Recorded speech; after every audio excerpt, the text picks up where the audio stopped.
Hey guys, what's up? In this video, I'll show you how to reset network settings on Android. Now, if you are facing some issues with your network and you want to reset all the settings all at once, this is a great way to do it on an Android device.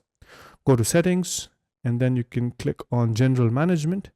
Now, this is how you do it for a Samsung device. So as you can see, once you click on General Management, you will get the reset option. If this is not how it is done on your smartphone, just search for reset in the search bar of settings and you will be here. Once you're here, you will see these are the options. If you want to reset just your network settings, which means your data, your SIM card, click on Reset Mobile Network. If you want to reset your Wi-Fi and Bluetooth settings, click on this. But if you want to reset everything, just click on Reset All Settings. Click on Reset Settings again, put in your password and click on Continue.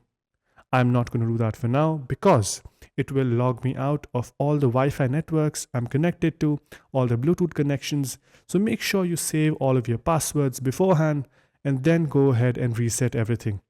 So yeah, that's pretty much it on how you can reset network settings on your Android device. Hope you guys found this video helpful. If you did, make sure you subscribe to the channel, like the video, and also comment down below on what next videos we should make. So yeah, that's pretty much it for this one. Thank you for watching. Bye-bye.